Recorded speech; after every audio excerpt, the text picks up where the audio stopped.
The wind howled through the valley as Callum Pierce heard the heavy footsteps approaching his cabin, and when he opened the door with his rifle raised, he found himself staring at an orc woman clutching a rolled parchment against her chest, like it was the only thing keeping her alive. Her green skin was mottled with bruises, fresh and old, and her leather armor hung in tatters that barely covered her muscular frame. Blood trickled from a cut above her right eye, and her breathing came in ragged gasps that suggested she had been running for miles. The small tusks protruding from her lower jaw trembled as she looked at him with eyes that held more fear than defiance, an expression he had never seen on an orc's face before. "Please," she said, the word cracking like thin ice. "Contract. Binding." "I cannot." She thrust the parchment toward him with shaking hands. Callum lowered his rifle slowly, his mind racing through possibilities. An orc at his door was trouble enough, but an orc woman holding what appeared to be a legal document was something he had never encountered in his 15 years on the frontier. He had fought orcs during his time in the militia, seen their raiding parties burn villages, and learned to shoot before asking questions. But this woman looked like she was the one being hunted. "What kind of contract?" he asked, keeping his voice steady. "Cannot raid," she admitted, shame flooding her features. "Human letters. I need to know what I signed." Against every instinct that told him to send her away, Callum stepped back and gestured inside.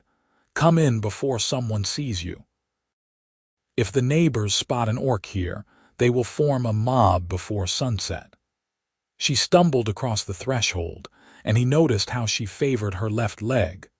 Once inside, she swayed on her feet, and he caught her elbow to steady her. Her skin was warm beneath his palm, warmer than human skin, and he felt the tension in her muscles even as exhaustion threatened to pull her down. "Sit," he commanded, pointing to the chair near the fireplace. "You are bleeding on my floor." She collapsed into the chair with a grunt, and he noticed how her eyes darted to every corner of the room, cataloging exits and potential weapons. Survivors behaved that way, he knew.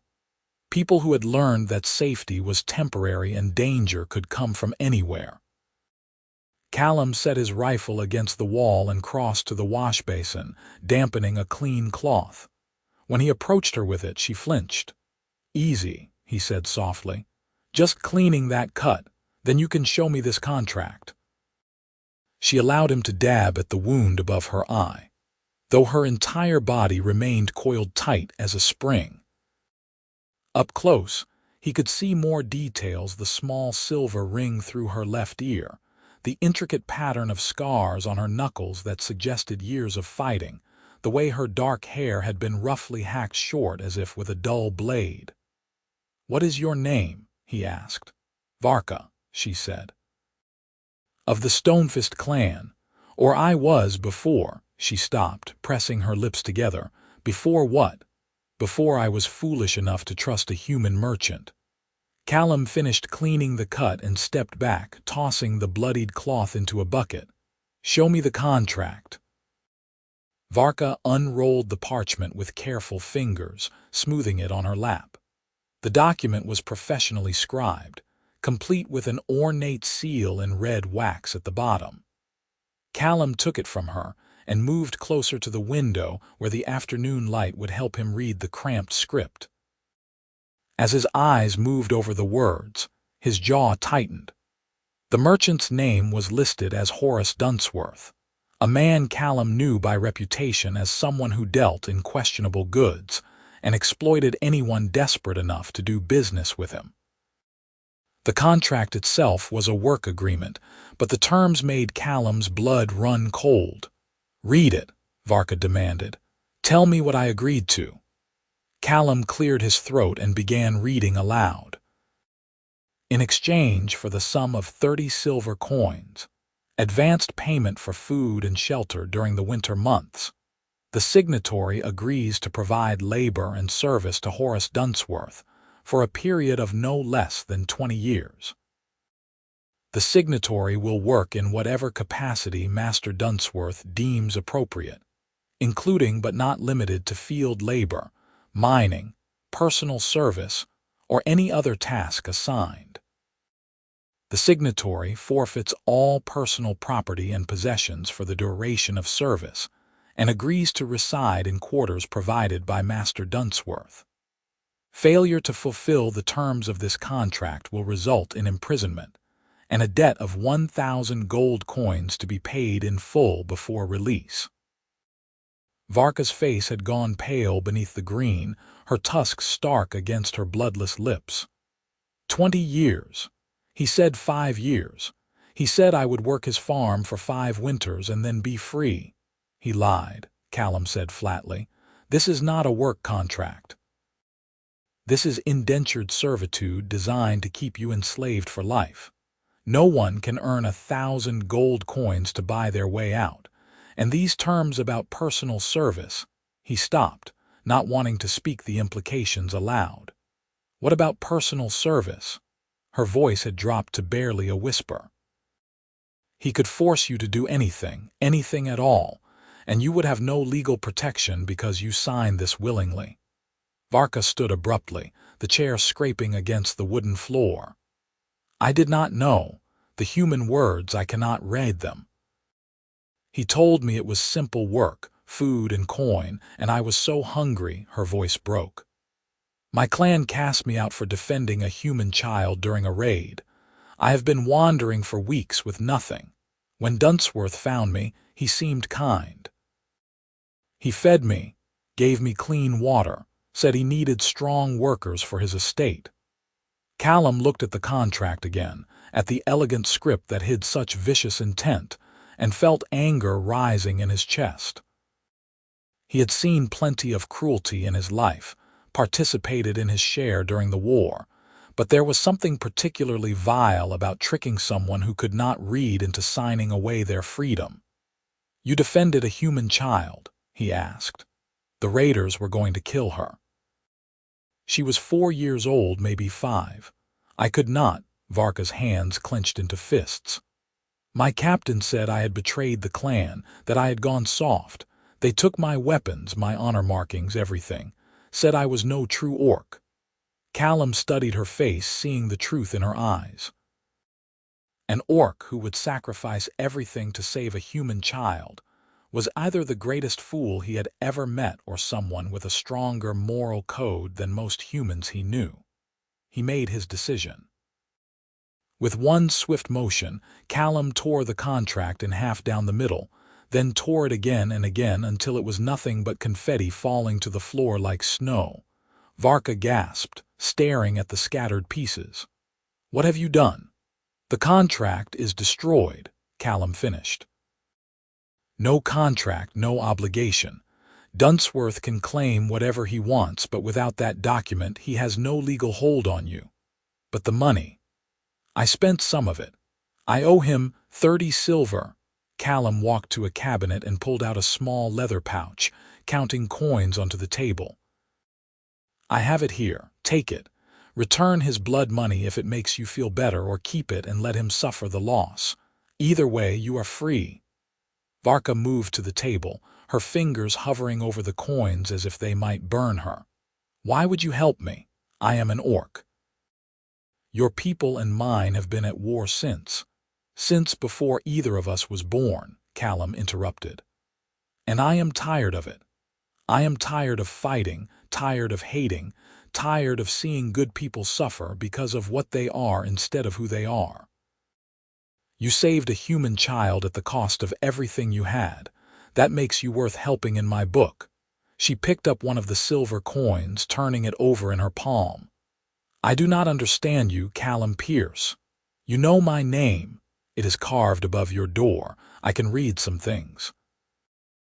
Numbers, names, simple words, but contracts. She gestured at the scattered paper. Too many words I do not know. Callum gathered the pieces of the contract and threw them into the fireplace, watching as the flames consumed Dunsworth's trap. Can you ride? What, a horse? Can you ride one? Varka shook her head. Orcs do not use horses, they fear us. Then you will have to learn, because Dunsworth will come looking for you when you do not report to his estate tomorrow, and when he comes, you need to be far from here. Where would I go? I have no clan, no home. The frontier is no place for a lone orc. Your people shoot us on sight. It was true. The frontier settlements had a brutal policy toward orcs, born from years of raids and bloodshed. A lone orc woman would be lucky to make it a mile before someone put an arrow through her. Callum rubbed his face, feeling the weight of responsibility settling on his shoulders. He should send her away, give her the coins, and wish her luck. It was not his problem that she had been tricked. It was not his duty to shelter an orc in his home. But he looked at her standing there, proud despite the fear in her eyes, and he remembered the human child she had saved. He remembered his own sister at that age before the fever took her. If an orc had shown mercy to save her life, what did that make that orc? A monster. Or someone worthy of the same mercy in return. You can stay here, he heard himself say. For a while at least, until we figure out something safer. Here. Varka looked around the cabin as if seeing it for the first time. But your neighbors live a mile away on either side. They mind their own business mostly. As long as you stay inside during the day and do not go wandering, no one needs to know. You would harbor an orc, risk your own safety. Apparently I would, Callum said, surprising himself with the decision even as he spoke it. I have an extra room in the back. It is not much, but it has a bed and a door that locks from the inside if that makes you feel safer. Varka was quiet for a long moment, and he watched emotions play across her face: suspicion, hope, fear, gratitude, all warring for dominance. Finally, she said, I can work, I am strong, I can earn my keep. We will figure that out later. Right now you need food and rest. When did you last eat? Yesterday morning, some dried meat I stole from a smokehouse. Callum moved to his pantry and began pulling out supplies. Sit down before you fall down. I will make something warm. As he prepared a simple stew with vegetables and salted pork, he was acutely aware of Varka watching his every movement. She sat rigid in the chair, hands folded in her lap, looking like she expected him to change his mind at any moment and throw her out into the cold. Relax, he said without turning around. I am not going to hurt you. I have heard that before. The bitterness in her voice made him pause. From Dunsworth, from humans in general, your kind have a way of being kind right up until you are not. Callum could not argue with that. He had seen enough of human cruelty to know she spoke the truth. I suppose you will just have to take the risk and see if I am different. I suppose I will. They fell into silence as he cooked, the only sounds the crackling fire and the bubbling pot. When the stew was ready, he ladled generous portions into 2 bowls and brought them to the table. Varka accepted hers with a quiet word of thanks and waited until he had taken the first bite before she touched her own food. Checking for poison, he asked. Checking for courtesy, she replied. My mother taught me never to eat before the host. Your mother sounds wise. She was. She died during a raid on a human settlement 5 years ago. Callum set down his spoon. I am sorry. Why, your people probably killed her. Maybe they did. That does not mean I wanted her dead or that I take pleasure in it. The war has taken from both sides. Varka ate in silence for a moment, then said, The militia attacked our winter camp. We were not raiding. We were just trying to survive the cold. But your soldiers did not ask questions. They killed anyone they found. My mother died protecting the young ones. I was militia, Callum admitted. 3 years ago I left after. He stopped, the memories rising up like poison. After what? After we burned a village that turned out to be peaceful. The captain said they were harboring raiders. He was wrong. They were just families trying to live. We killed them anyway. The horror of that day still haunted him. The screams, the smell of burning flesh, the way the captain had shrugged and said it was better safe than sorry. Callum had turned in his uniform the next day and moved to this remote homestead, as far from civilization as he could get without leaving the frontier entirely. Varka studied him with new understanding. So we are both outcasts then, cast out by our own for showing mercy. I suppose we are. They finished eating in contemplative silence, and when the bowls were empty, Callum showed her to the back room. It was small and sparse, containing only a bed, a chest, and a narrow window that overlooked the forest. "The chest is empty if you want to store anything," he said. "There are blankets in the bottom. It gets cold at night." Varka touched the bed frame, running her fingers over the carved wood. "I have not slept in a real bed in months, not since I left the clan. Then sleep well tonight. We can talk more in the morning about what comes next." He turned to leave, but her voice stopped him. "Callum Pierce, yes, thank you, for destroying the contract, for the food, for not shooting me when you opened the door. You are welcome, Varka of the Stonefist clan." He closed the door and stood in the hallway for a moment, wondering what he had gotten himself into. Harboring an orc was dangerous enough, but there was something about Varka that unsettled him in ways that had nothing to do with danger. The way she held herself with dignity despite her circumstances, the fierce intelligence in her eyes, the evidence of strength and survival written in every scar. She was not what he expected, and that made everything more complicated. Callum returned to the main room and banked the fire for the night, then settled into his own bed with his rifle close at hand.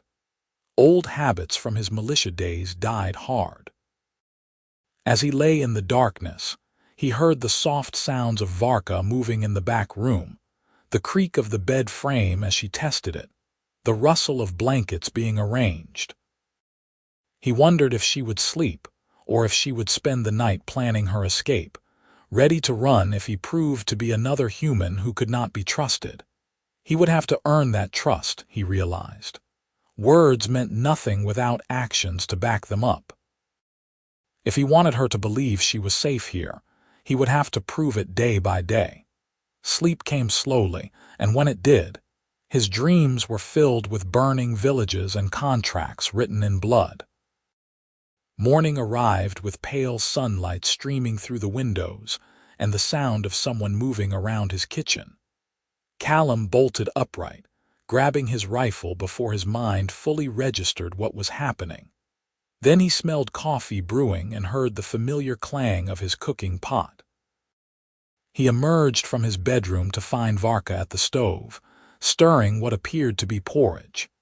She had cleaned herself up, washing away the worst of the blood and dirt, and her dark hair was damp as if she had used his wash basin. Her leather armor had been set aside, revealing a simple undershirt that showed the full extent of her muscular build.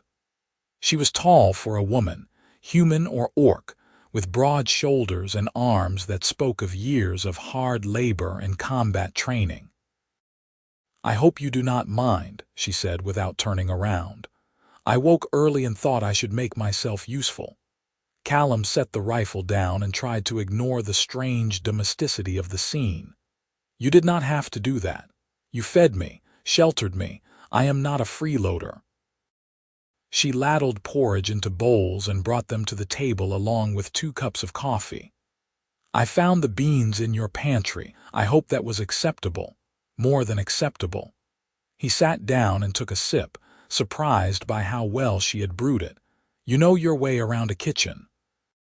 "My mother insisted all her children learn to cook, said that warriors who could not feed themselves were half dead already."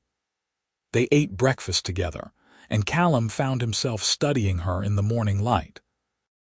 The bruises on her face had darkened overnight, purple and black against the green of her skin. Her movements were stiff, betraying pain she was trying to hide. Whatever had happened before she reached his door, it had been violent. "How bad are you hurt?" he asked. "I will heal." That is not what I asked. Varka met his eyes and he saw the calculation there, the weighing of whether to trust him with the truth. Finally, she said, bruised ribs, twisted knee, cut on my shoulder that might need stitches. Nothing fatal. Let me look at the shoulder. I can manage, Varka.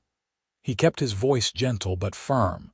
Infections kill more people out here than anything else. Let me look. She hesitated, then stood and turned, lifting her shirt to expose her left shoulder. The cut was deep, a clean slash that looked like it had come from a blade. The edges were red and inflamed, and Callum cursed under his breath. This needs to be cleaned and stitched today, or you will have serious problems by tomorrow. I do not have money for a doctor. I will do it. I stitched enough wounds during my militia days. He fetched his medical supplies, such as they were a bottle of strong spirits for disinfecting, a needle and thread, clean bandages. Varka watched him lay everything out with growing apprehension. This is going to hurt, he warned. I know, do it. Callum poured the spirits over the wound, and to her credit, Varka only hissed through her teeth, her hands gripping the edge of the table until her knuckles turned pale green. He worked quickly, cleaning away the dried blood and debris before threading the needle. Tell me something, he said as he began stitching. Distract yourself. Like what? Anything. Tell me about the Stonefist clan. What was it like growing up there? Varka was quiet for a moment, her breathing steady despite the pain. Then she said, we lived in the mountains north of here. Good hunting, clean water. The clan had maybe 200 members at its peak. We raised goats, tanned leather, traded with other orc clans. My father was a weaponsmith, made the finest blades in 3 territories. Died when I was 12, hunting accident. After that, my mother raised us alone, 3 daughters all expected to become warriors. Callum tied off another stitch. You have sisters? Had. Mara died in battle when she was 16. Kelna is still with the clan as far as I know. She is the one who argued hardest for my exile. Your own sister wanted you gone. She said I had dishonored the family. That saving a human child made me weak, made us all look weak. The clan council agreed. Varka's voice was flat, emotionless, but Callum heard the pain underneath. Kelna would not even look at me when they stripped my honor marks and sent me away. I am sorry. He finished the last stitch and tied it off, then applied a clean bandage. All done. Try not to move that arm too much for a few days. Varka rotated her shoulder experimentally, testing the range of motion. You have a steady hand. Practice. Too much practice. He cleaned up the supplies, disposing of the bloody rags in the fire. What will you do now? You cannot stay hidden in this cabin forever. I know. She pulled her shirt back down and returned to the table. But I do not know where to go. East, maybe. I heard there are settlements near the coast where humans and orcs trade peacefully. That is 300 miles through hostile territory. You would never make it alone. Then what do you suggest? Callum did not have a good answer. The frontier was no place for an exile, especially one who could not read and had a price on her head from a vengeful merchant. Dunsworth might not be able to enforce his fraudulent contract, but he could certainly make trouble by claiming Varka was a thief or a runaway indentured servant. The local authorities would take a human's word over an orc's every time. For now, you stay here, he decided. We keep you hidden until Dunsworth gives up looking or moves on to his next victim. In the meantime, I can teach you to read properly. If you can read contracts and documents, no one can trick you like that again. Varka's eyes widened. You would teach me. I have nothing but time out here. And if you are going to be staying in my house, you might as well learn something useful. I do not know what to say. Say you will stop looking like you expect me to betray you at any moment. I tore up that contract, Varka. I made my choice. She nodded slowly, and some of the tension left her shoulders. Then I will stay, and learn, and try very hard not to get you killed for harboring an orc. Appreciated. They settled into an unexpected routine over the following days. Callum worked his land during the daylight hours, tending to the small vegetable garden and the handful of chickens that provided eggs. Varka stayed inside, keeping away from the windows, but she found ways to contribute. She mended his clothes with neat, precise stitches, reorganized his chaotic pantry, and even repaired a broken chair leg with scraps of wood and skill that surprised him. In the evenings after dinner, they sat at the table and he taught her to read. They started with simple words, building on the basic knowledge she already had. Varka proved to be a quick study, her mind sharp despite the lack of formal education. She approached learning with the same fierce determination she applied to everything else, practicing letters until her fingers were cramped and her eyes burned from the candlelight. "Why do humans have so many words for the same thing?" she complained one night, glaring at a page full of synonyms. "Happy, joyful, content, pleased. Why not just one word?" "Because life has nuances," Callum explained. "Happy and content are not the same feeling. You can be content without being happy or happy without being content. That makes no sense. Welcome to human language." She threw a wadded piece of paper at him, and he caught it, grinning.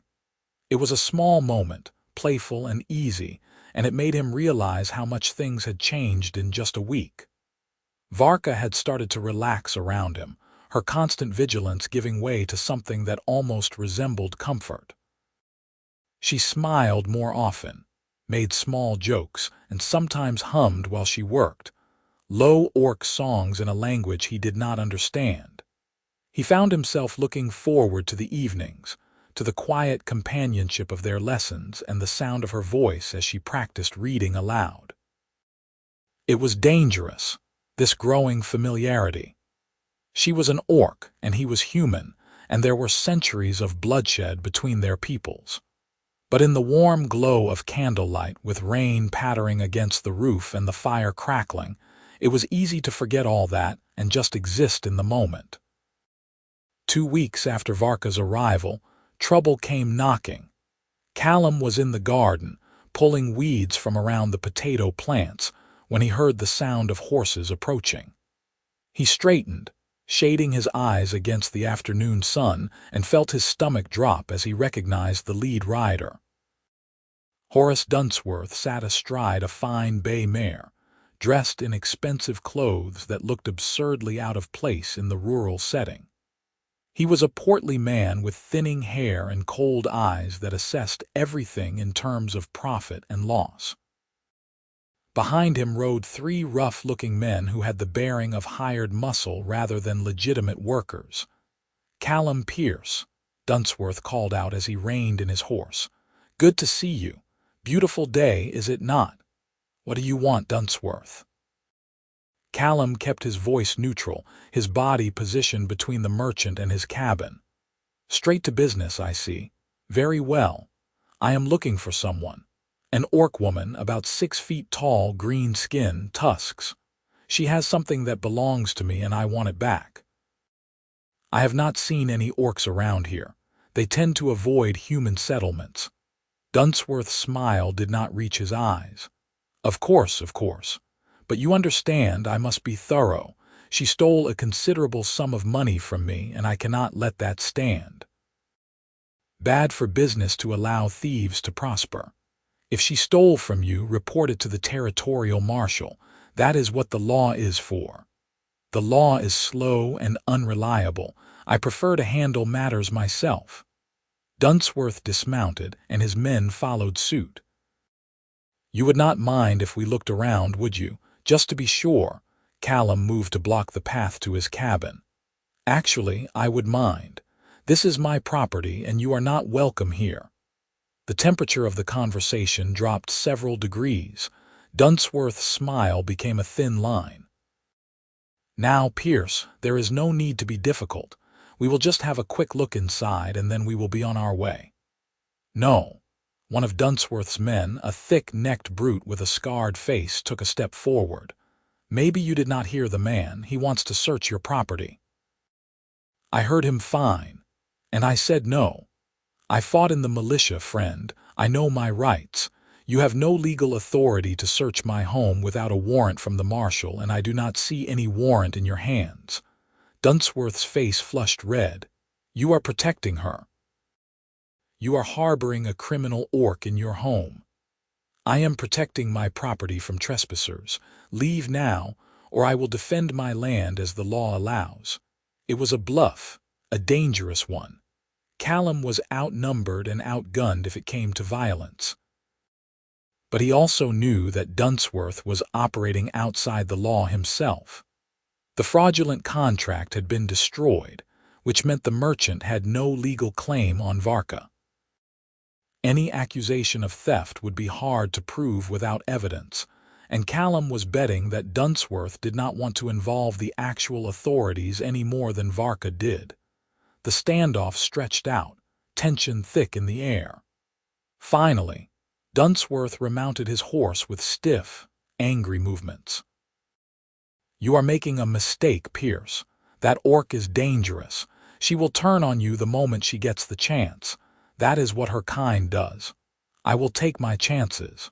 When she murders you in your sleep, do not say I did not warn you. Dunsworth wheeled his horse around and gestured to his men. Come, we are wasting our time here. They rode off in a cloud of dust, and Callum stood watching until they disappeared over the hill. Only then did he allow himself to breathe, his hands shaking with delayed adrenaline. That had been close, far too close. He hurried back to the cabin and found Varka pressed against the wall beside the window, a kitchen knife gripped in her hand. She had heard everything. He will be back, she said. Men like that do not give up easily. I know. Callum locked the door and checked that the shutters were secure. We need a plan. The plan should be that I leave, tonight, before I bring more trouble down on you. No, Callum, be reasonable. He knows I am here.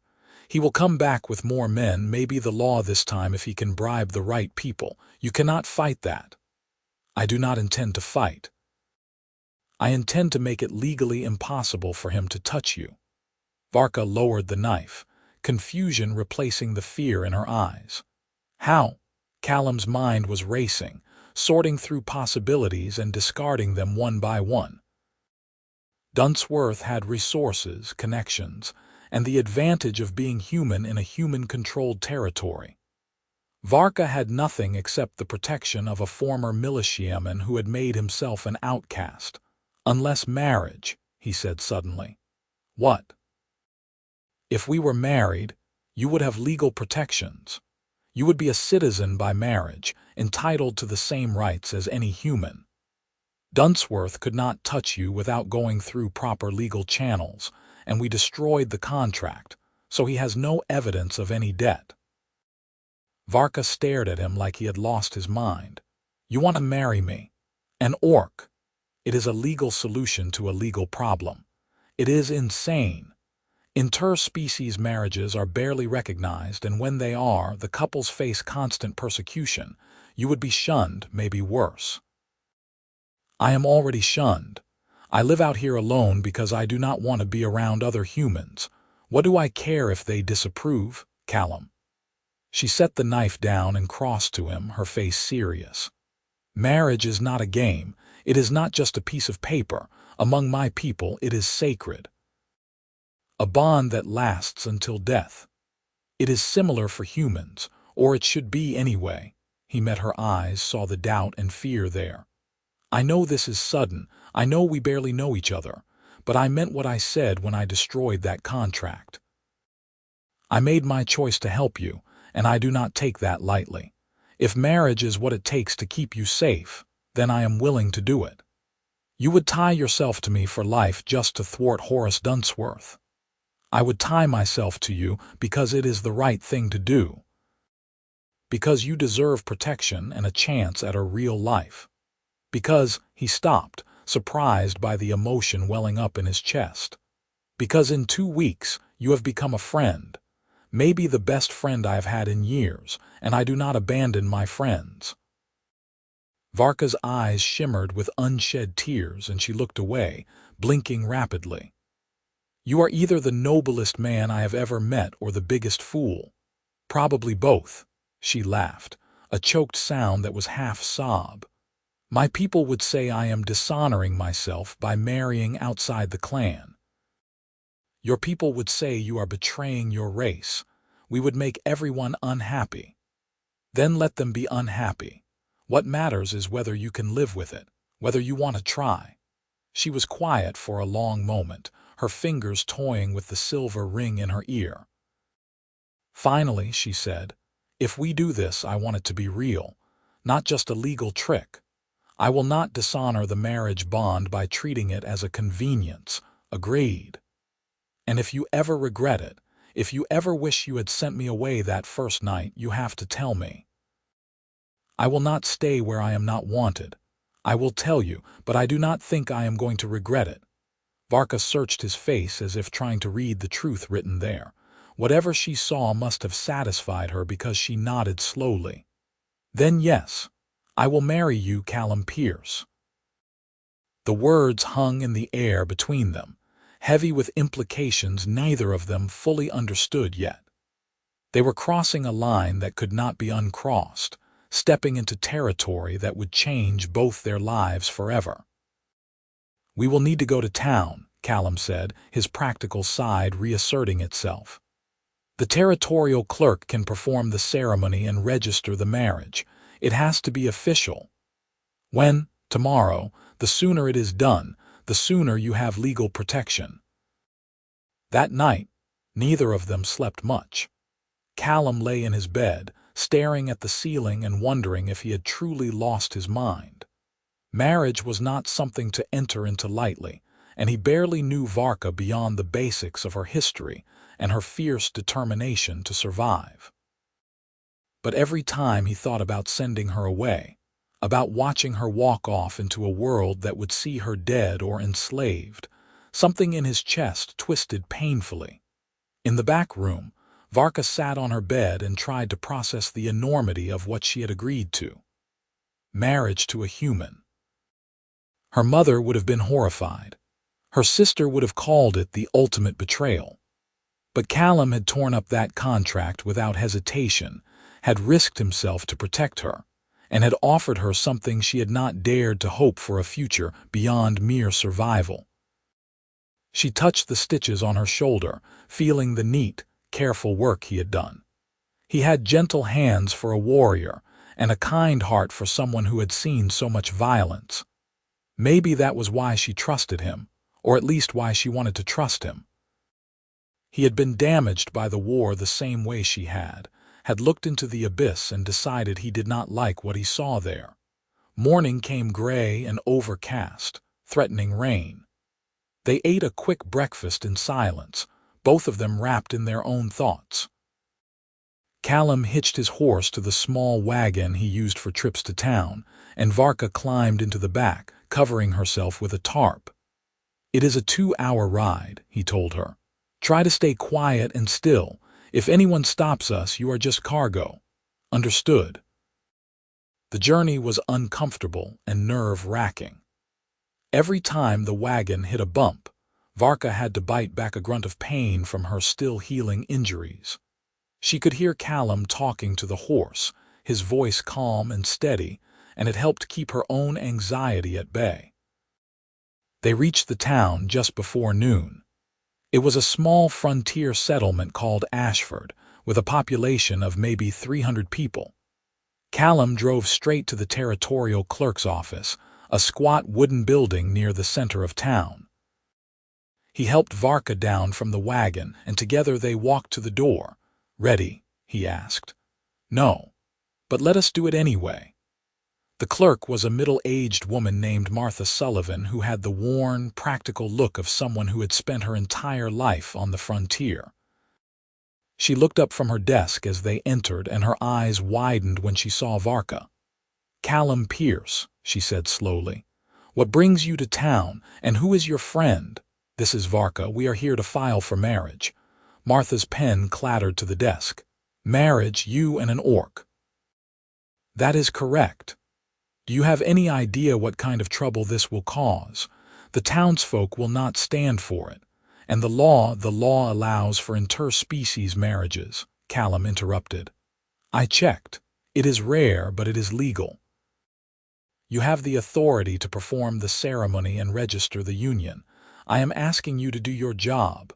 Martha looked between them, her face a mask of conflicting emotions. Finally, she sighed. "I could refuse. It would save you both a world of hurt. But you will not," Varka said quietly. "Because refusing would be denying us our legal rights, and you are not the kind of person who does that. I can see it in your eyes." Martha's lips quirked in what might have been a smile. "You read people well." "I have had to learn. Very well." Martha stood and retrieved a leather-bound book from a shelf. "I will need your full names, ages, and places of birth for the record." They provided the information, and Martha wrote it down in careful script. Then she had them stand before her desk and recite the standard marriage vows, words that felt both strange and right in Callum's mouth. When it came time to seal the ceremony, Martha asked if they had rings. Callum had not thought that far ahead, but Varka reached up and removed the small silver ring from her ear. "This was my mother's," she said softly.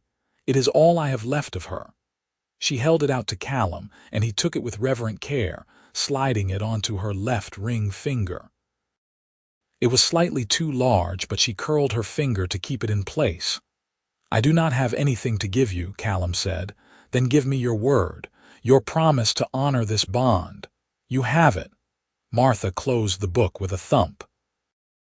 "By the authority vested in me by the territorial government, I pronounce you married. May the gods have mercy on you both." They signed the register, and Martha provided them with a copy of the marriage certificate.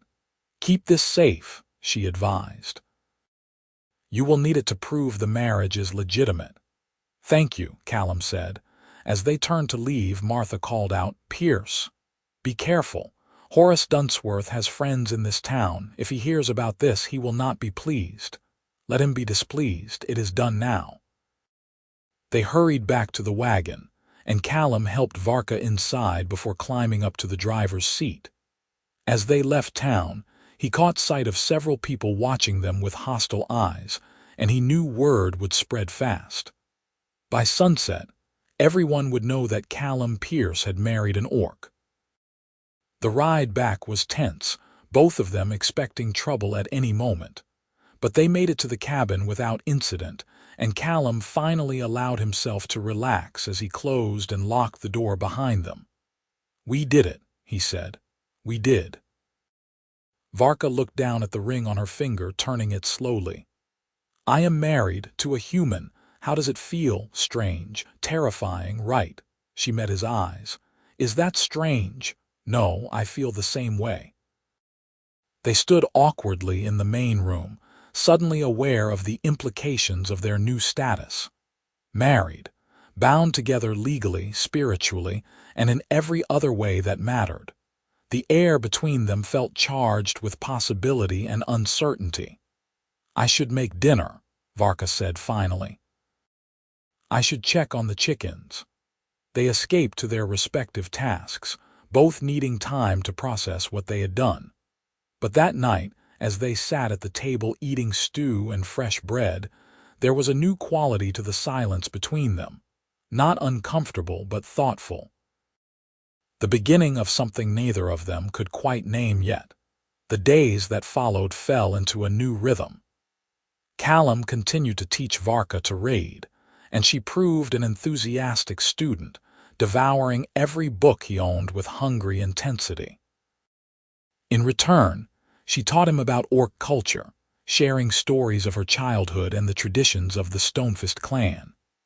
He learned that orcs valued honor above all else, that their word was their bond, and that betrayal was considered the worst possible sin. That is why my exile hurt so much, Varka admitted one evening. I did not betray my clan. I upheld the highest orc values, protecting the weak, showing mercy. But they saw it as choosing humans over my own people. You chose a child's life over politics, Callum said. That takes courage. Or foolishness. Sometimes they are the same thing. Varka also began teaching Callum to cook orcish dishes, meals that used familiar ingredients in unfamiliar ways.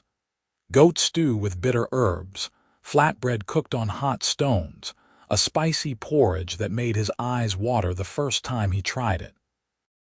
You will get used to the heat, she promised, laughing at his expression. I am not sure my tongue will survive that long, weak human. Sadistic orc. The insults had no heat behind them, just the easy teasing of people growing comfortable with each other. And they were growing comfortable, Callum realized. The initial wariness had faded, replaced by genuine friendship and something else, something he was not quite ready to examine too closely. He noticed small things about her now. The way she hummed while she worked, low and rhythmic. The careful way she handled his books, as if they were precious treasures. The strength in her hands and the gentleness she showed when tending his garden. She had a gift for growing things, coaxing his struggling plants into lush health with a combination of orc plant lore and sheer determination. Varka, for her part, found herself watching Callum when she thought he was not looking. The way his hair fell across his forehead when he bent over his work.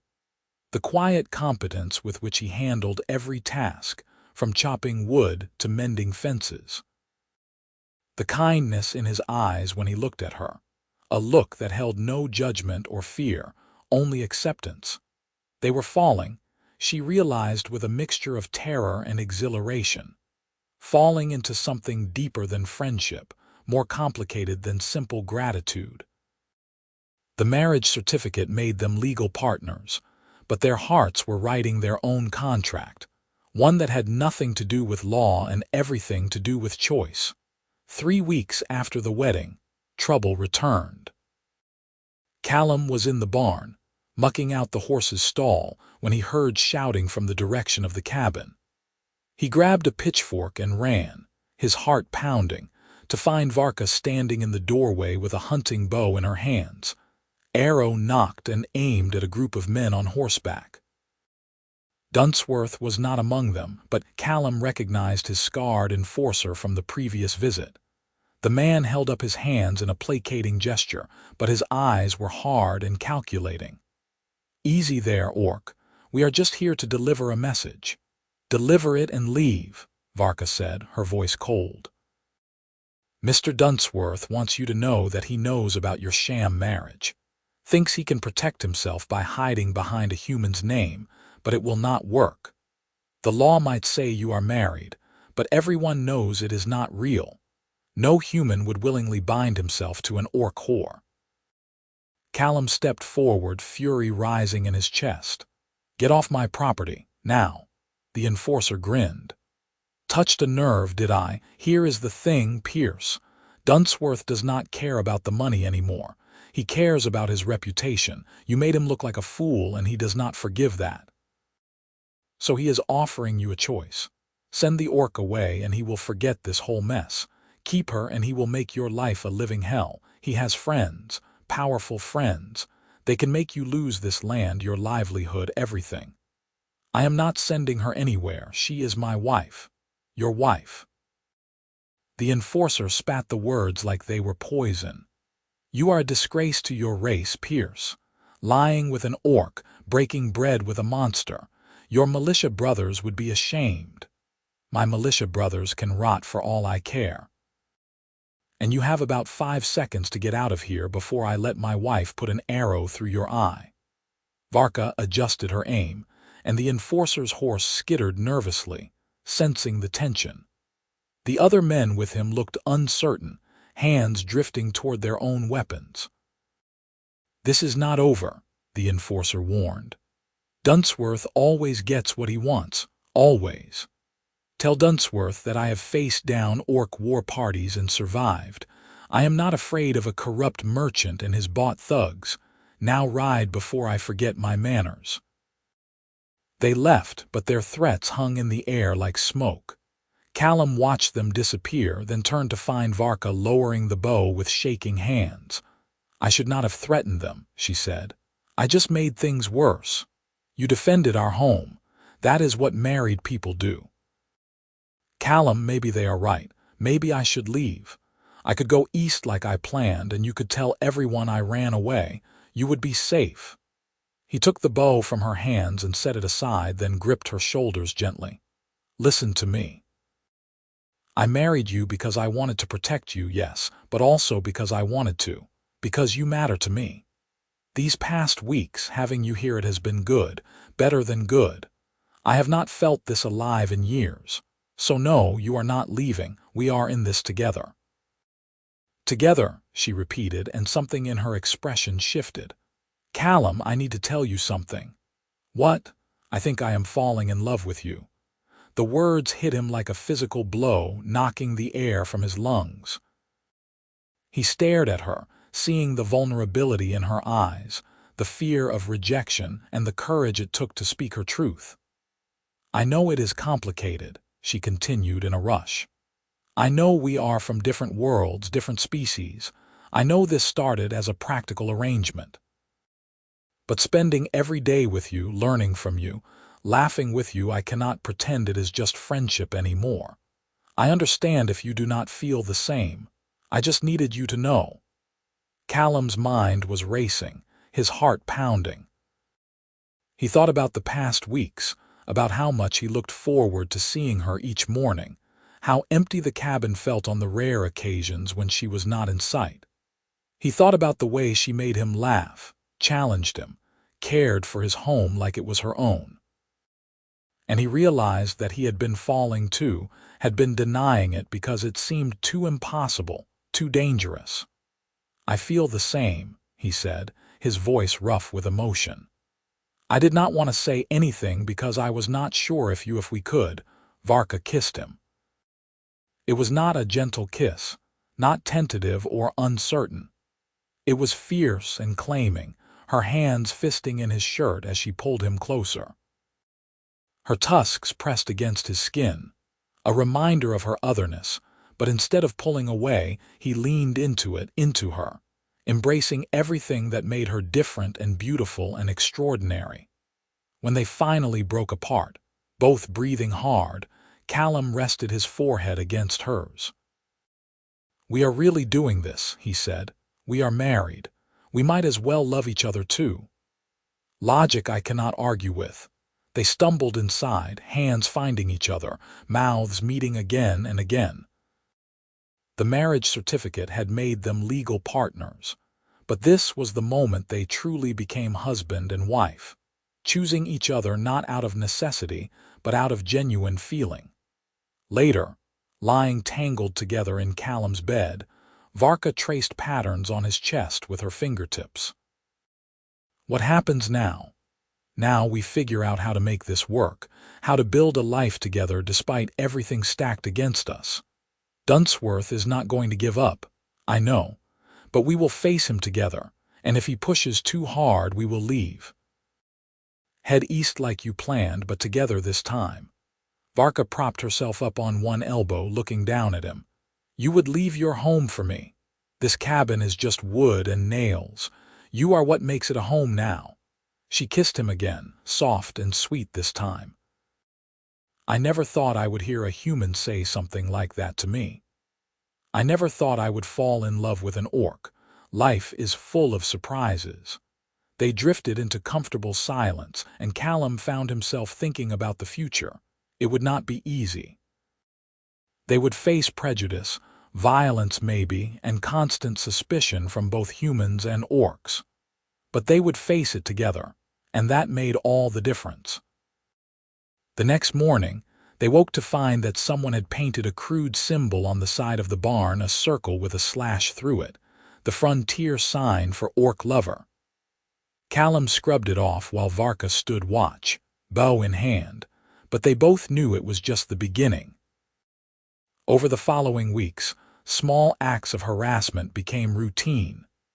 His chickens were let loose, his fence posts knocked over, his well nearly poisoned with animal carcasses that he found just in time. None of it was directly traceable to Dunsworth, but the message was clear: leave or suffer the consequences. Callum reported each incident to the territorial marshal when the man made his monthly circuit through the area. But the marshal, a tired, overworked man named Thomas Reed, could do little without proof. "I sympathize with your situation," Reed said, standing in Callum's cabin and looking uncomfortable. "But my hands are tied. Dunsworth has money and influence. You have an orc wife and a lot of enemies. Unless I catch someone in the act, I cannot help you." "So we are just supposed to live under siege?" Varka demanded. Reed looked at her with something that might have been respect. "You could leave the territory, start fresh somewhere else." "Why should we be the ones to leave? We have done nothing wrong." "Because fair and right are not always the same thing, madam. And out here, might makes right more often than not." After the marshal left, Callum and Varka sat at the table and discussed their options. They could fight, could dig in and refuse to be driven off their land. But fighting meant constant vigilance, meant living in fear and exhaustion. It meant their home becoming a battlefield. "What if we did leave?" Varka said quietly. "Not because they drove us out, but because we chose to, because we decided to build our life somewhere new." "You would be willing to do that?" "I have already lost one home, Callum. I can lose another if it means keeping you safe." He took her hand, threading his fingers through hers. "Where would we go?" "East, to the coast. You said there are places where humans and orcs trade peacefully. Maybe we could find a community that would accept us." "It is a long journey, dangerous. We are dangerous too. A former militiaman and an exiled orc warrior. I think we can handle it." Callum smiled despite the gravity of their situation. "When did you become so optimistic?" "Since I married a man who tears up fraudulent contracts and faces down hired thugs to protect an orc he barely knew. You make me believe things can be better." They spent the next week preparing. Callum sold what he could to neighboring farms, careful to avoid letting word spread about their plans. He bought a second horse, supplies for the journey, and weapons to defend themselves on the road. Varka made travel rations using a combination of human and orc recipes, dried meat and hardtack that would last for months if necessary. They told no one except Martha Sullivan, the clerk who had married them. Callum rode to town alone and found her in her office. "We are leaving," he said without preamble.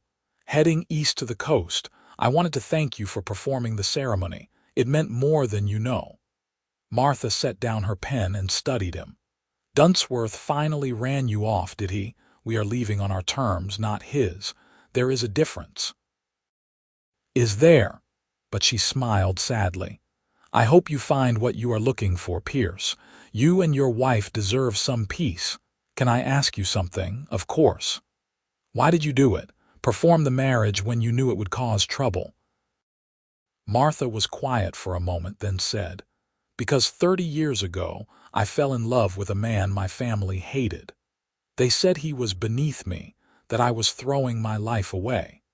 But I married him anyway, and we had 20 good years together before the fever took him. I learned that love is rare enough in this world that we should not put obstacles in its way. You and Varka, you have something real. I could see it in how you looked at each other. Who am I to stand in the way of that?" "Thank you," Callum said, meaning it with everything he had. "Travel safe. And if you ever pass through Ashford again, stop by. I would like to know how your story ends." "I will." On the morning they were set to leave, Callum stood in his cabin one last time, looking at the place that had been his refuge for 3 years. It was just a building, he reminded himself. Home was wherever Varka was now. They loaded the wagon and mounted their horses, Varka having learned to ride with surprising speed over the past weeks. As they started down the road, Callum heard shouting behind them and turned to see Dunsworth riding hard with his enforcers. Pierce. "You cannot run from me. Watch me," Callum muttered and kicked his horse into a gallop. The chase was brief but intense. Dunsworth's men were good riders, but Callum knew the terrain, knew every shortcut and hidden path. He led them through dense forest where the branches hung low, forcing their pursuers to slow down or risk being unhorsed. Varka rode beside him with fierce concentration, her body moving with the rhythm of her mount like she had been born to it. They emerged onto the main eastern road and did not look back, riding hard until Dunsworth's shouts faded into the distance. Only then did Callum slow their pace, allowing the horses to catch their breath. "That was exciting," Varka said, her eyes bright with adrenaline. "That is one word for it. He really does not know when to quit, does he? Some people are like that. They would rather destroy something than see someone else have it." They rode in silence for a while, putting more distance between themselves and their old life. The frontier gradually gave way to open plains, and the further east they traveled, the more signs of civilization they encountered. Small trading posts, mixed settlements where humans and orcs conducted business with wary politeness, even a few interspecies couples like themselves. At one such settlement, a village called Crossroads, they stopped to rest and resupply. The proprietor of the general store was a half-orc woman named Greta who greeted them with knowing eyes. "Newlyweds running from trouble?" she asked as she rang up their purchases. "Is it that obvious?" Callum replied, "You have that look, equal parts terrified and determined." Greta smiled, her tusks small but noticeable. "My mother was orc, my father human. They faced plenty of trouble in their time, but they made it work, and so will you." "Any advice?" Varka asked. "Pick your battles. Not everyone is going to accept you, and that is fine. Find the ones who do and build your community there. And never forget why you chose each other in the first place. When times get hard and they will, that love is what will carry you through." They thanked her and continued their journey, Greta's words echoing in their minds. The road was long and not without dangers. They fought off bandits, survived a flash flood that nearly swept away their wagon, and nursed each other through a bout of fever that left them both weak and shaking. But they also found moments of incredible beauty. Sleeping under star-filled skies, waking to sunrises that painted the world in gold and crimson. Sharing stories around campfires, learning each other's languages and teaching each other songs from their respective cultures. Making love in meadows thick with wildflowers, their bodies fitting together as if they had been designed for each other. They had been traveling for 2 months when they finally reached the coast. The town was called Haven, and it lived up to its name. Here, humans and orcs lived side by side, trading freely, intermarrying without shame or fear. The governor was a human woman married to an orc man, and they had built a community based on mutual respect and cooperation. Callum and Varka rented a small house on the edge of town, close enough to be part of the community but far enough to have privacy. They used Callum's savings to buy a plot of land and started building a farm, working side by side to clear fields and plant crops. The work was hard but satisfying, and for the first time in either of their lives, they felt truly safe. No one cared that Callum was human and Varka was orc. No one whispered behind their backs or threatened them in the night. They were just another couple building a life together, and it was enough. One evening, nearly a year after they had first met, they sat on the porch of their little house watching the sun set over the ocean. Varka's hand rested on her belly, which had only just begun to swell with the child they had created together. "Are you scared?" Callum asked, placing his hand over hers. "Terrified," she admitted. Half human, half orc children are rare. I do not know what to expect. We will figure it out together, just like we figured out everything else. Together, she agreed, leaning her head on his shoulder. That has a nice sound to it. It does. They sat in comfortable silence as the sky turned from blue to purple to deep indigo. In the distance, they could hear the sounds of the town settling in for the night: laughter, music, the ordinary sounds of people living their lives. You ever regret it? Varka asked suddenly. Giving up your cabin, your old life, for me? Callum turned to look at her, this fierce, beautiful woman who had stumbled into his life holding a contract she could not read. He thought about that moment when he had torn the document in half, making a choice that had seemed simple at the time but had led to everything that came after. Not for a second, he said. You are the best thing that ever happened to me, Varka. You and the life we are building together. I would make the same choice 1,000 times over. Tears gathered in her eyes, catching the fading light. I love you, Callum Pierce. I love you too, Varka Pierce. She smiled at the sound of her new name, the one she had taken when they married. Varka Pierce. Once of the Stonefist clan, now of Haven. Once an exile, now a wife, soon to be a mother. The journey had been long and hard, but she had found something she never expected: to have a home, a partner, a future. The baby came in early spring, a healthy boy with his mother's green skin and his father's blue eyes. They named him Thomas, after the marshal who had tried to help them despite the constraints of his position. Little Thomas had small tusks that would grow more prominent as he aged, and a cry that could wake the entire neighborhood. Callum proved to be a devoted father, pacing the floor at night when the baby would not sleep, learning orc lullabies from Varka to sing to their son.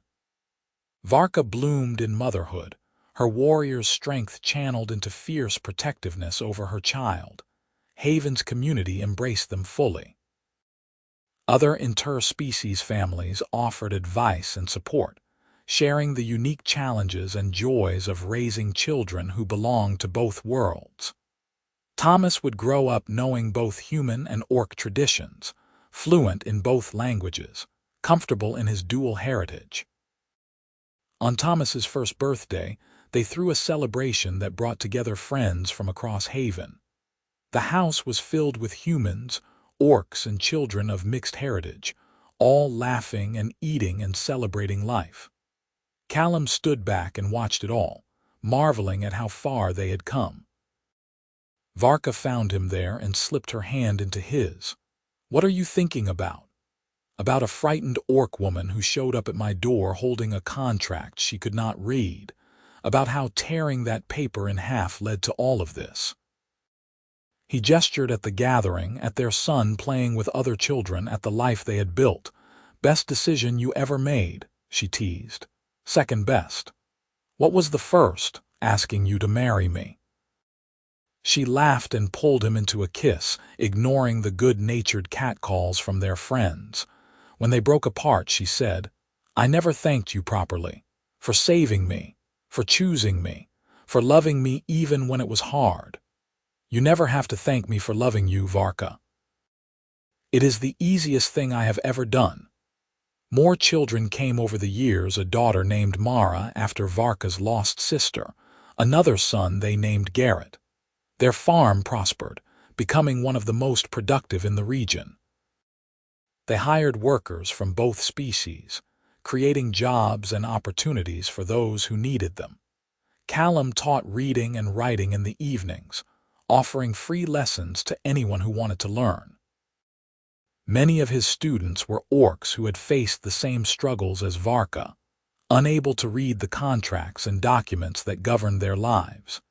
He made sure no one else would be tricked the way Horace Dunsworth had tried to trick his wife. Varka became active in Haven's council, using her perspective as both an orc and a former exile to advocate for fair treatment and equal rights. Her fierce determination and obvious integrity earned her respect from both communities, and she became a voice for those who had none. Years passed, and their children grew. Thomas became a skilled craftsman, combining human metalworking techniques with orc forging traditions to create tools and weapons of exceptional quality. Mara studied medicine, determined to bridge the gap between human and orc healing practices. Garrett took after his father, teaching and advocating for literacy and education. On their 10th wedding anniversary, Callum and Varka took a rare day off from their busy lives and rode to the cliffs overlooking the ocean. They had gray in their hair now, lines on their faces earned through years of laughter and worry, of hard work and harder choices. But when Varka looked at Callum, she still saw the man who had opened his door to a desperate stranger and changed both their lives forever. "Do you remember what you said to me that first day?" she asked. "After you read the contract, I said a lot of things that day. You said you were tired of fighting, tired of hating, tired of seeing good people suffer because of what they are instead of who they are." Callum nodded slowly. "I remember. I think we have built something here, something that proves it does not have to be that way. Our children, this community, all these families choosing love over hate, it is not much in the grand scheme of things, but it is something." "It is everything," Callum corrected. "We cannot change the whole world, but we changed our little corner of it. That has to count for something." They sat together on the cliff, watching the waves crash against the rocks below, and thought about the journey that had brought them here. From a desperate arrival at a cabin door to a life filled with love, family, and purpose. From an impossible romance to a partnership that had weathered every storm. "I never told you this," Varka said softly, "but when I was walking to your cabin that day, carrying that contract, I had decided it would be my last stop. If you turned me away like everyone else had, I was going to walk into the forest and not come out." Callum's hand tightened on hers. "Varka, but you did not turn me away. You read me the truth, tore up the lies, and gave me a reason to keep fighting. You gave me hope when I had none left. So when I say you saved my life, I mean it literally. You are everything to me, Callum. You always have been." He pulled her close, holding her like she was the most precious thing in the world, because she was. She and their children and the life they had built together, it was all precious, all worth fighting for, all worth the struggles they had endured to get here. "You saved me too," he said. "I was just existing before you came along, going through the motions of living without really being alive. You woke me up, made me feel again, made me believe that the world could be better than the blood-soaked nightmare I had lived through. So we saved each other, I think. We did." They returned home as the sun set, painting the sky in shades of orange and pink. Their children were waiting for them, having prepared a celebration dinner with help from friends and neighbors. The house was full of warmth and love and laughter. Everything Callum and Varka had dreamed of in those early days when they were just two outcasts trying to survive. As they ate and shared stories and watched their grandchildren play, Callum thought about the contract that had brought them together. That fraudulent document had been meant to enslave Varka, to strip away her freedom and dignity. Instead, its destruction had been the beginning of her liberation, the first step toward a future neither of them could have imagined. He had torn that contract in half without hesitation, driven by instinct and a sense of justice. But that simple act of destruction had created something far more powerful, a bond forged not in legal language or commercial obligation, but in mutual respect, trust, and eventually love. Varka caught his eye across the table and smiled, that same fierce, beautiful smile that had captivated him from the beginning. He smiled back, raising his glass in a silent toast to the journey they had taken together and the life they had built. Later that night, after their guests had left and the children had gone to their own homes, Callum and Varka stood in their bedroom, the same room they had shared for 10 years. The silver ring Varka had given him on their wedding day still hung on a chain around his neck, too small for his finger but precious nonetheless. Her own ring, her mother's ring, had been sized to fit properly and never left her hand. "You think we will have another 10 years?" Varka asked as they prepared for bed. "I think we will have as many years as we are given, and we will make the most of every one of them." "That sounds like a promise." "It is." They climbed into bed, fitting together as naturally as breathing, and Callum thought about all the promises they had made to each other over the years.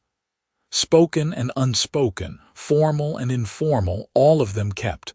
The promise to protect each other. Kept. The promise to honor their bond. Kept. The promise to build a life worth living. Kept. The promise to love each other through everything. Kept every single day.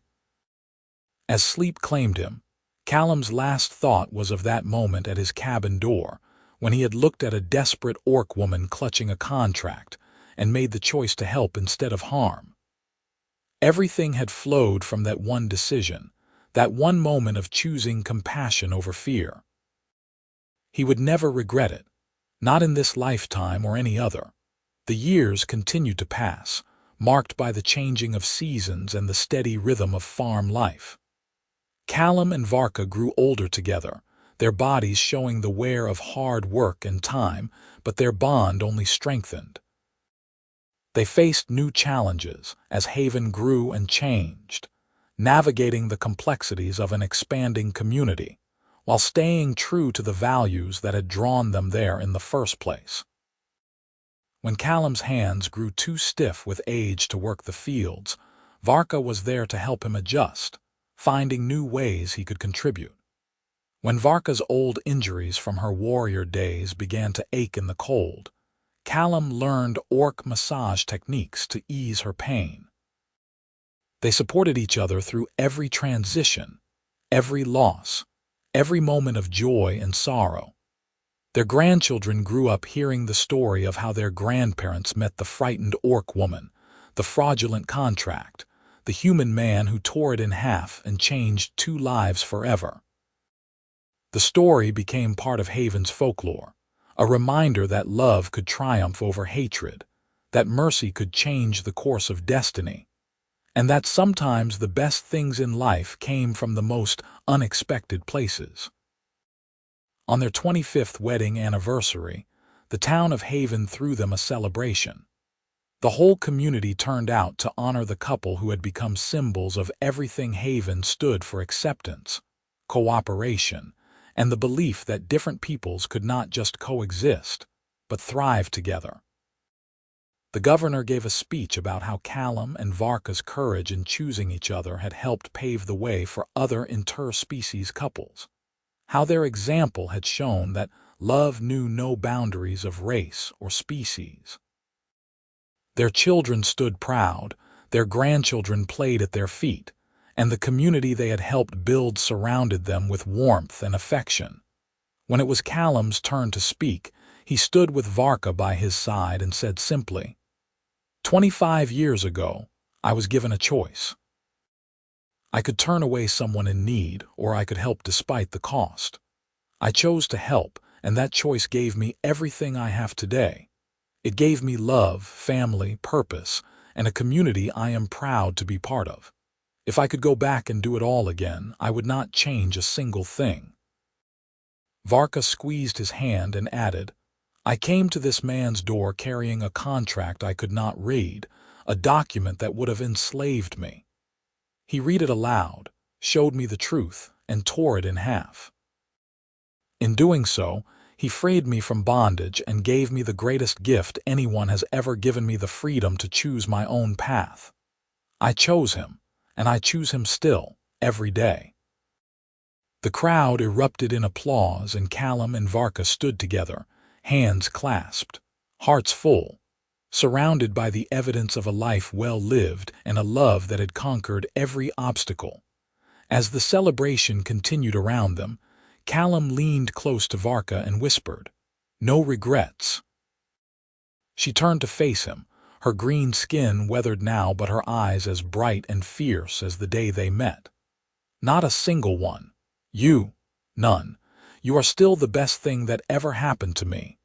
And you are still the man who saved my life by destroying a piece of paper. That piece of paper tried to steal your future. I just made sure you got to keep it. You gave me more than a future, Callum. You gave me a home, a family, a reason to believe in goodness again. You gave me everything. He kissed her then, long and sweet, not caring that the whole town was watching. Let them see, he thought. Let them see what love looked like when it was real and hard-won and worth every sacrifice. When they finally pulled apart, both of them smiling, their oldest grandson Thomas Jr. asked, "Grandpa, tell us again about the contract. About the day you met Grandma." Callum looked at the circle of eager young faces, human and orc and everything in between, and felt a profound sense of gratitude. This was his legacy, these children who would grow up in a world just a little bit kinder than the one he and Varka had known. "It was a cold day," he began, "and I heard footsteps approaching my cabin. When I opened the door with my rifle raised, I found the bravest, strongest, most beautiful woman I had ever seen, and she was holding a contract she could not read." As he told the story, Varka rested her head on his shoulder, listening to him recount their beginning for what must have been the 100th time. But she never tired of hearing it, because it was their story, the foundation of everything they had built together. The celebration lasted late into the night, and when they finally returned to their little house by the sea, Callum and Varka stood on their porch and looked out at the stars. "You think your mother would be proud?" Callum asked. "Of what you have become, what we have built?" Varka considered the question carefully. "I think she would be surprised, maybe even scandalized at first. But yes, I think she would be proud. I honored her values even when it cost me everything. I showed mercy, protected the weak, kept my word. Those were the things she valued most." "And your sister?" "Kelna, I do not know. We have not spoken since my exile. Maybe she still thinks I betrayed the clan. Or maybe, if she has heard about Haven, about what we have accomplished here, she understands that there are different ways to honor our people." "Would you want to see her again?" "If you could." "I do not know," Varka admitted. "That life feels very far away now.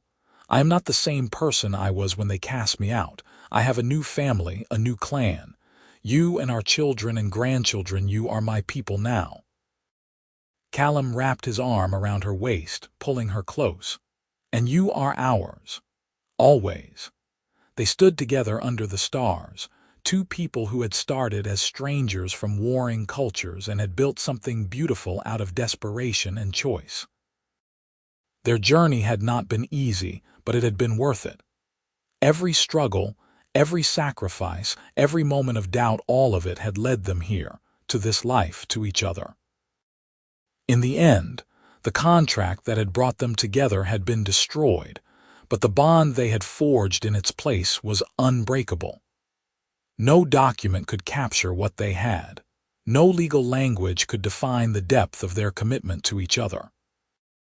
They had written their own contract, one composed of shared mornings and quiet evenings, of laughter and tears, of the 1,000 small moments that make up a life together. And unlike that fraudulent document from so long ago, this contract, this marriage, this love would last forever. Years later, when Callum Pierce passed away peacefully in his sleep at the age of 72, Varka held his hand and whispered her gratitude for every day they had shared. She mourned him deeply, but without regret. They had been given more than most couples ever dreamed of: decades of love, a beautiful family, and the satisfaction of knowing they had made a difference in the world. She lived another 8 years, spending her days with her children and grandchildren, continuing her work on Haven's council, and keeping Callum's memory alive through stories and love.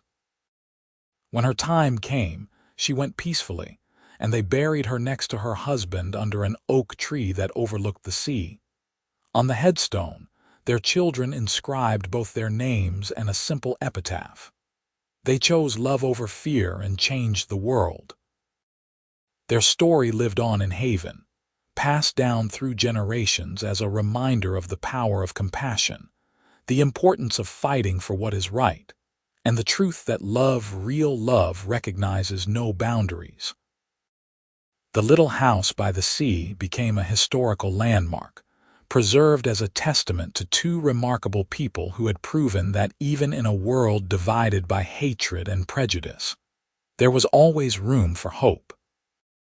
And in a dusty archive in Haven's town hall, carefully preserved behind glass, sat the marriage certificate that had made Callum and Varka legally husband and wife. Next to it, a small placard told the story of the contract that had been torn in half, the act of destruction that had led to creation, and the moment when one person's choice to show mercy had changed two lives and eventually an entire community forever. The contract was gone, destroyed in flames long ago. But what it had inadvertently created a love story that transcended species, culture, and hatred, that would last as long as people believed in the possibility of a better world. A world where someone in need could knock on a stranger's door and find not rejection, but acceptance. Not hatred, but love. Not enslavement, but freedom. That was the true legacy of the orc girl who arrived holding a contract she could not read, and the human man who read it aloud and tore it in half. Not the destruction of a document, but the creation of hope. And hope, once kindled, never truly dies. It passes from heart to heart, generation to generation, lighting the way forward for everyone brave enough to choose love over fear. Their story was complete, their journey done. But the impact of that one choice to help instead of harm, to protect instead of exploit, rippled outward through time, touching lives they would never know, inspiring courage they would never witness, and proving that sometimes the most extraordinary legacies begin with the simplest acts of human decency. Callum and Varka Pierce had lived well, loved deeply, and left the world better than they found it.